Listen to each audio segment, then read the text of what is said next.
একই গ্রামের সমাজে অত্র গ্রামে 30 মিটার দূরত্বের মধ্যে কিছু মানুষের পারস্পরিক দ্বন্দ্বের কারণে দুইটি মসজিদ করা হয়েছে। দুটি মসজিদ করে যারা সমাজের মধ্যে বিভাজন তৈরি করেছে, ভ্রাতৃত্বের বন্ধন নষ্ট করেছে, তাদের জন্য কিছু বলবেন? প্রিয় ভাইয়েরা, আমি আপনাদের সমাজের বাসিন্দা নই, আমি আপনাদের এখানে কথা বলতে এসেছি। সুতরাং আমি আপনার এখানকার হাল হকিকত মুক্তাদাল হাল পরিবেশ না জেনে আমি যদি এমন কোনো কথা বলি, এটাতে আপনাদের সম্প্রীতি বাড়বে না, আরও ভেদাভেদ দূর হবে।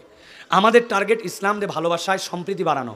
সুতরাং আমি যদি আপনাদের এই দুই দলের কথা শুনতাম, কী নিয়ে আপনাদের এইটা হয়েছে, এটা যদি খারাপ হয় এটাকে কিভাবে আবার সামঞ্জস্যশীল করা যায়, তাহলে আমার একটা কথা বলার সুযোগ ছিল। কিন্তু আমি এরকম কোনো কথা বলে সমাজের দূরত্ব আর বাড়াতে পারবো না। তবে বেসিক একটা কথা বলে দেই, ব্যক্তিগত রেশারেশিতে, ব্যক্তিগত পছন্দ অপছন্দতে আল্লাহর ঘরকে ভাগ করে ফেলা ইমানদারদের চরিত্র হবে না। যেখানে আল্লাহ রাব্বুল আমিন আত্মীয়তার সম্পর্ক রক্ষা করতে বলেছেন, সেখানে আল্লাহর ঘরকে ভাগ করে এটা আমাদের ওটা তোদের, এইরকম একটা সমাজকে ভাগ করা, এটা কখনো মুসলমানদের জন্য উপযুক্ত নয়।